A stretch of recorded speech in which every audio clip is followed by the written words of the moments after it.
Game 3 loading up.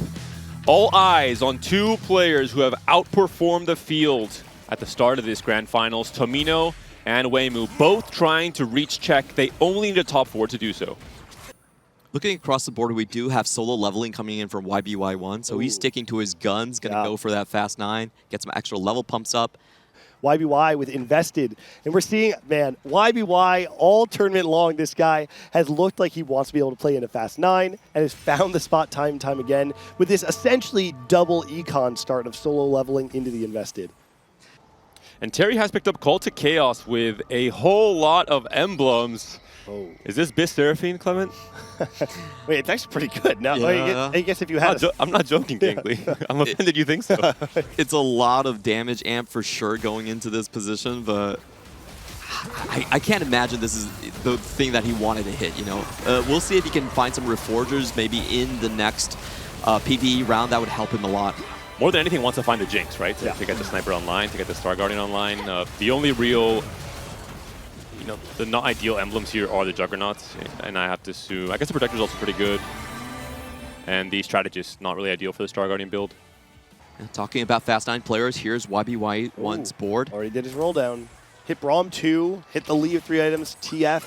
No TF pair, but does have the Lee pair. So he's very, very close to becoming, I would say, a threat for a significant amount of time in this game. Third Fast 9 game in a row from YBY1, scaling slowly. Yep. You know, a very bad start in that game 1, but slowly moving up to that top 4, maybe into the win.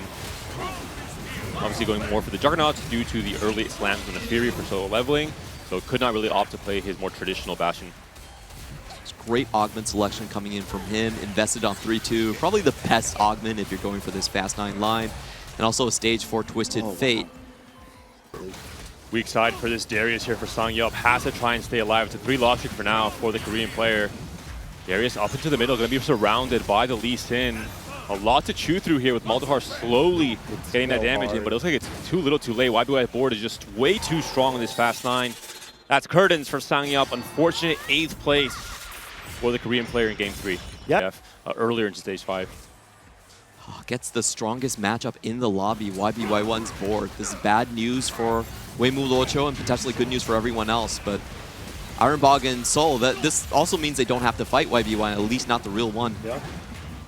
There is a lot of damage on this Janna board, but it looks like the front line's still holding up for right now. Yeah, it's going to crumble, so Weimu's going to go out. Looks like it is going to be a 5th place finish, and it's going to be 1 point away from check, but 19 does not get you there. And I love that YBY stuck to his guns, right? Had 2 relatively weak finishes on the day, but stuck with the game plan. And it shows a certain level of confidence that you know the game plan that got you here to the finals. And also, on top of that, that gave you one of the strongest TPC runs we've seen in the entire world all set long. YBY has dominated the domestic scene of APAC for set 15, and I love to see that confidence being shown on Game 3, even if Games 1 and 2 didn't go your way. I do think for YBY1 it was much easier in this Game 3 because the setup for Fast 9 was almost as good as it can be off of a Gold Prismatic start, solo leveling with a perfect streak into invested on 3-2. You can't really ask for more off of this augment category start, so really, really strong game here from YBY1. Definitely getting his reps in for the rest of the day. I think it's going to be Fast 9 all the way for the APAC player. I'm genuinely curious how many players with Justin and Fury 1 would have taken solo leveling in that spot, and how much of that is YBY kind of showcasing his preference for it. Sniper Seraphine not quite able to close it out there for Terry. Down to 1 life now, so a 2-horse race at the very top now, YBY1 and Without You. Without You trying to scale those TF rewards, maybe that can get him back into the game, but YBY1 seems just too far ahead. Almost going to 10 at this point in time, so just a huge econ lead over everyone else. This is the typical line you play if you get a lot of emblems. Star Guardians usually is the preferred one. There's a lot of hanging traits that you can go into. But against someone like YBY1, I just have a very difficult time seeing it. There's not that scaling aspect that you get from the Twisted Fate on this composition. So Terry's probably just going to get out HP'd out of the lobby. He is up against a Ghost right now of Without You, and did also find the Varus too. There's a reasonable chance he can steal a win during the Ghost fight, and if he's actually that much stronger than Without You, matchmaking might have him up against Without You next, and maybe he could actually steal out a second. It starts here though. Just so much frontline to chew through. Cassandre holds on for a long time, though. This is going to be a win for Terry with an interesting variation, right? Adding in the Janna to get the Strategist online and the 4 Protector, doing a marvelous job of adapting to his emblems. Really only the Juggernaut that's left hanging. Poppy, too, also going to be found there. And we get the artifact from the Rogue Captain. And this is the scaling we were talking about. This is why, despite Crew being a 1-cost reroll, it can find its way into more and more power, even in Stage 6. Level 7 Twisted Fate coming in for Without You, and then he gets the early, I believe it's 9 wins for the 9 rounds for the artifact. Is going to get extra attack speed with the mittens onto the Ziggs. And we'll see what this Cassandre can do in buying time for the Jinx and the Seraphine and the Varus, of course, to scale. It's battle for the 2nd place happening here. Watch the Varus arrow, see if anything's going to get sniped out. They get whittled down. The Seraphine ult does kill some, but doesn't break that entire backline. Another cast comes through. We still have the 2 Ziggs, but no, it's not enough. Without You's going to take a hit, and it's barely eliminated. Just needed to kill 2 more units to stay alive. And Terry finds himself in the top 2 alongside YBY. Another emblem he can make use of as well with the Prodigy added in alongside the Seraphine. This is a really, really cool board from Terry. We'll see what it can do against YBY1's Fast 9. A lot of it is going to come down to those Seraphine hits, and there is a bit of RNG because of the Lee Sin. He gets 60% durability after he casts. So if you cast on top of that durability, almost no damage.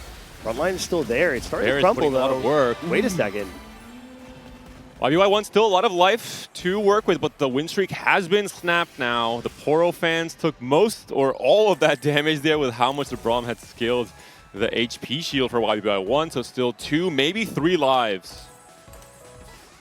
And there is a artifact in return here from YBY1 off of his own Twisted Fate. Real tit-for-tat moment. I don't know how much of a difference this is going to make. I imagine it's a pretty significant buff. Where does that last item go, though? See, that's the difference, right? When you have the mittens being put on the Ziggs, and we saw Rageblade put on the TF, that's one thing. But here, we're just kind of left over with this random Bloodthirster that's being put onto the Udyr. See if he gets it. No, up against the Poppy there. It's going to be quite hard to break through that. We saw before that YBY, that even though everything is upgraded, the front line just crumbled a little bit too fast here from the Jinx, the Varus, and the Seraphine. We're starting to see it again, though. It's just the Lee Sin that's left.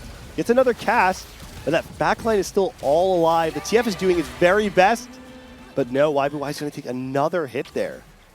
The Cassandre, maybe the silent MVP on this board, holding on for so long with a heavyweight emblem. Also scaling with the more and more permanent HP he's able to get off all these fights. The direction of the Braum throw for YBY also not working in his favor. Braum actually throwing the Cassandre right in front of the Lee Sin, making sure there isn't a walk directly towards the Jinx. I'm curious to see how much this fight changes if Lee Sin and the backline is on the weak side of Terry's board instead. There is going to be a 6th Braum. We can start whispering now. Maybe a chance for YBY1 to go for his traditional way of winning games in this weekend, apparently. He actually took it up. I thought he was going to look for the Lee Sin too. Uh-oh. Oh, no. Does he sell board? There's not a single Braum in possession for Terry, starting to roll now, trying to play defense. There's still 2 lives for YBY1. Doesn't have to pull the trigger right now, but if he's able to win another game with a 3-star 5 cost, someone must check his PC. This is not normally. Look at how much YBY's board has improved, by the way. Now with a second Lee Sin too, and on top of that, we saw a random Bloodthirster before that was on the Udyr, now sitting alongside a Titans on a Braum 2 in the front line.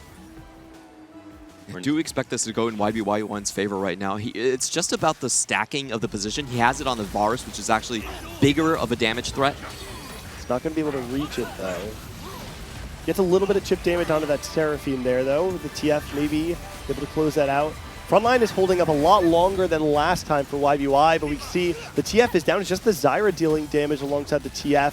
It's a close fight. That Lee Sin. Varus, does he have enough single target to take down the Lee Sin? And the Cassandre, no. Once again, the Cassandre surviving forever. YBY going to go down to 3 HP. This might be it. We'll have to be a Okay, board sell. 8 Braum. He's down, he's down, he's down. Braum off. Has to sell board soon. Go. Come on. There's a chance to go for the 3-star here for the win.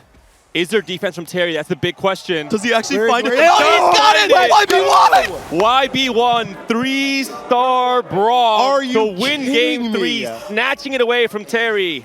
How does he get it every single game? Every time, man. Oh, these pick'ems are so doomed. The third 3-star 5 cost of the tournament. I think most likely the first that we've seen at Grand Finals, at least in a very long time.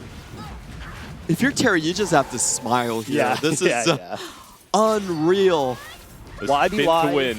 has felt like a superhero all weekend long, truly superhuman, and this is just the perfect manifestation of that. Back up against the wall, loses fight after fight, making small optimizations at the end of the day. He gambles it all, and he hits. Even the delay in buying the 6th copy of Braum to not, let Terry know that this might be his only chance at winning the game. But the foreshadowing, right? We've seen this before. Yesterday, we saw it in day 1. YBY1 has found a major 3-star every day of this tournament. He does it yet again. I was going to make a joke he was going to slowly scale into the first place, maybe in game 5, but nope. He says, right now, I'm catching up to the leaders. I want to win this game. Going into set 15, YBY had been a sort of always the bridesmaid, never the bride sort of character in TFT, had never found a win in a major tournament, and found his first win in one of the TPC events, had an incredible run in 3 previous TAC rounds. He's gone 3rd, 9th, has never been able to actually close it out. This is the first time in a long time that YBY has felt like a true protagonist of the set, and is now setting himself up to make this comeback after 2 weak finishes in the first 2 games of the day.